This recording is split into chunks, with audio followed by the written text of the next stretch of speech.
Mulai dari sekarang saran saya, dan sudah saya saranin berkali-kali pada saat kajian To Be a Better Family, ngobrol sama suami. Kita ini sebenarnya apa yang mau kita cari dari keluarga? Karena saya khawatir kalau Anda tidak punya tujuan berdua dalam keluarga, akhirnya mikirnya begini, kalau gitu nggak ada dia gue juga bisa dong. Paham gak sih? Kalau ada kata-kata begitu, udah mulai bahaya tuh rumah tangga. Kenapa kita bisa bertahan dalam rumah tangga? Karena kita tahu bahwasanya tidak mungkin kita bisa ke situ kalau nggak ada dia. Paham ya? Maka untuk bisa ke situ aku perlu dia. Misal, saya pernah nggak kesel sama istri saya? Pernah nggak kesel? Sering. Kira-kira dia pernah nggak kesel sama saya? Apalagi? Ya kan ya? Tapi kenapa dia tetap mau sama saya dan saya tetap mau sama dia?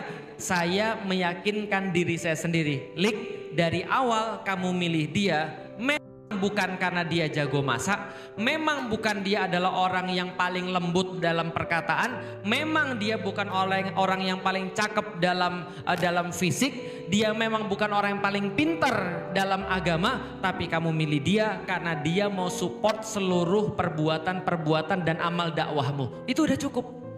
Maka kita ngobrolnya tiap hari itu, walaupun kita kesel, walaupun dia juga kesel, dia tahu saya adalah kesempatan terbaiknya untuk menuju surganya Allah, kan gitu. Artinya kalau untuk menuju ke sana nggak ada dia, nggak mungkin. Dia juga mikir gitu, kalau tanpa saya nggak mungkin. Tapi berapa banyak keluarga yang ada di Indonesia ketika dia berkeluarga tapi mikirnya begini, ya udahlah, aku tanpa kamu juga bisa kok. Artinya di keluarganya mulai ada STH, tahu STH, status tanpa hubungan. Nikah sih, tapi kayak enggak. Kenapa? Istrinya enggak tahu kerjaan suaminya apa, berhubungan sama siapa dia enggak tahu, apa kesulitan hidupnya dia enggak tahu, itu kan ya. Sedangkan istrinya juga ketika dia stres dia enggak mau cerita sama suaminya karena dia enggak percaya sama suaminya. Ketika dia lagi perlu sesuatu enggak perlu minta sama suaminya. Lah ini kan kayak dua orang yang beda tapi jadi satu rumah.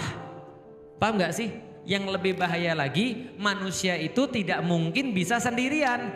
Kalau andaikan suami istri sudah kehilangan fungsi bersamanya, mereka sudah mulai masing-masing, yakin, catat omongan saya, laki-lakinya pasti curhat ke yang lain, istrinya pasti curhat ke yang lain.